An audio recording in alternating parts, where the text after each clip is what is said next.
طبعا حبايبي هنا عندي الدجاج، راح اسوي اكله كلش سريعه.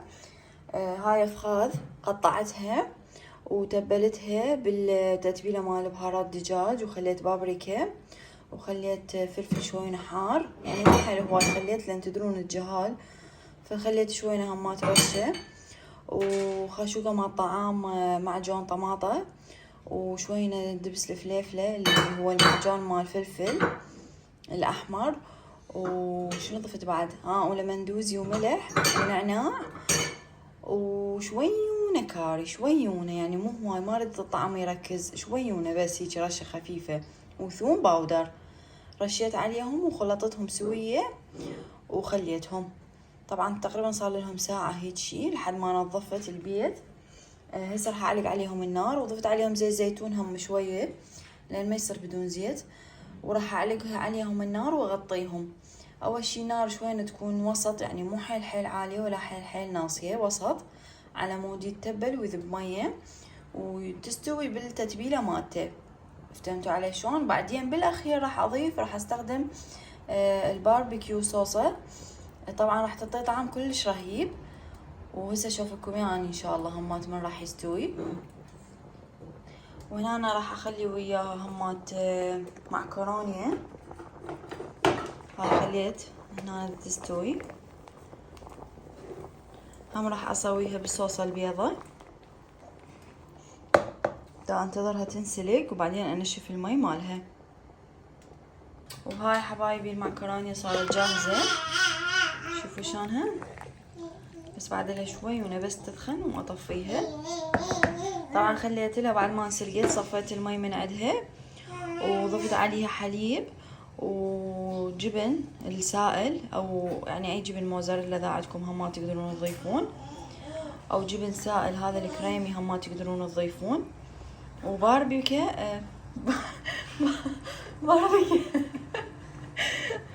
بابريكا ضفت همات عليها، وضفت ملح وشويونة بهارات او خلطة هاي مال الخضروات ضفت عليها، اللي اضيفها بالشوربة هم ضفت عليها.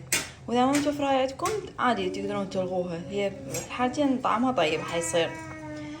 وها هي مثل ما تشوفون شلون دا تدخن، طبعا الجبن يعطي طعم كلش كلش طيب. هسه راح تدخن واطفيها عندي وتصير جاهزة. وهنا الدجاج خلي اشوف لكم اياه بعد شلون ذب مي ماله. هسه طبعا دا يستوي بالمي ماله، ضفت عليه سمسم همات، راح اخليه على نار وسط، يعني مو حيل عالي ولا حيل ناصي، لحد ما يستوي عندي فرد مرة. خليه تقريبا 3/4 ساعة هيك ساعة على نار وسط على مود يتهدر ويستوي على راحته بنات، يعني اذا استعجلتوا عليه راح يطلع ما طيب وما مستوي من الداخل. وها طبعا هاي ميار هجمته للبيت ما احكي لكم ايش دا اسوي. من راح تستعجلون عليه راح يطلع ما مستوي من الداخل وما بي اي زفارة، يعني اللي يقولون لازم السلقية وما ادري شنو هاي بالبداية، لا لا ابدا ما بي اي زفارة، لان البهارات راح تقتل الزفرة كلها. حبايبي هسه بعد مرور ساعة تقريبا. عندي هنا الصوص مال باربيكيو، هاي هي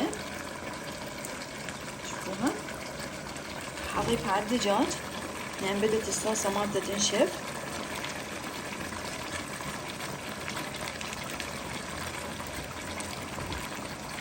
مش كلش كافي، تقريبا ملعقتين طعام كبار او 3. هسه راح اقلبهم.